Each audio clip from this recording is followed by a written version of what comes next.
Bonjour à tous, bonjour à toutes, bienvenue sur Niap.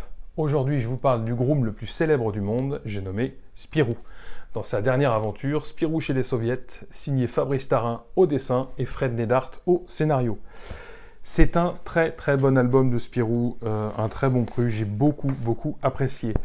On commence par le pitch. Le pitch est quant à lui classique. En fait, le professeur Champignac est en train de travailler dans son laboratoire de nuit. Tout le monde dort, et du coup il se fait enlever par deux agents russes, deux agents de l'URSS, et Spirou, Spip et Fantasio vont devoir partir sur ses traces en URSS, en plein territoire soviétique, pour tenter de le retrouver. Premier point extrêmement appréciable de l'album, le dessin.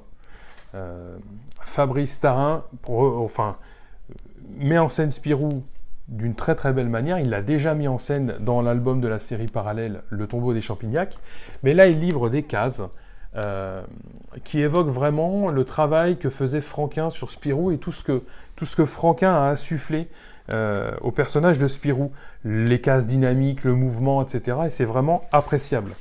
Deuxième élément, le scénario. Le scénario est original, ça se passe pendant les années 60.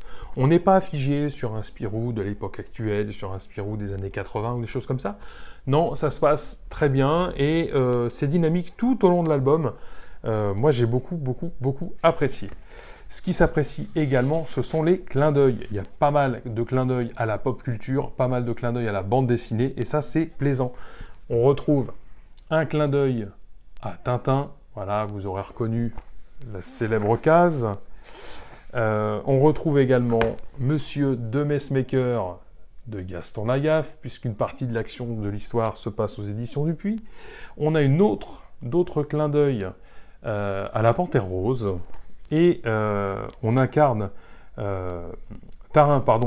un Charles Dupuis, créateur de la maison d'édition, plutôt espion, et ça c'est vraiment chouette. Et dernier gros clin d'œil à la BD et à la pop culture, c'est l'apparition de Vaillant. En fait, Vaillant était le premier journal qui mettait en scène Pif, et c'était un journal communiste. Donc en fait, nos héros, pour pénétrer sur le territoire soviétique, vont devoir se grimer en journaliste de Vaillant. Voilà. Sinon, il y a vraiment... c'est vraiment un Spirou qu'on peut lire et relire. Tant il y a de contenu, tant il y a de l'humour, il y a un très bon dosage de tout ça, et moi j'ai beaucoup aimé. Autant j'ai pas aimé certaines incarnations de Spirou, le type le Spirou de Johan Evelman, je ne me suis pas retrouvé. Celui-là me plaît vraiment et me rappelle le Spirou de Franquin ou celui de Tom et Jean-Ric, je pouvais lire quand j'étais plus jeune. Information à savoir, il est disponible en deux formats. Donc ce petit format, en fait, qui s'insère dans la collection classique, et puis un format plus grand qui s'insère dans la collection parallèle, le Spirou 2. Voilà. Ce qui est fort aussi avec cet album, c'est que le scénario, le graphisme, la totalité de l'album correspond à la fois à la série classique et à la fois à la série parallèle. Donc d'où l'utilité d'avoir les deux formats, et chacun trouvera son compte pour le mettre dans l'une ou l'autre des deux collections.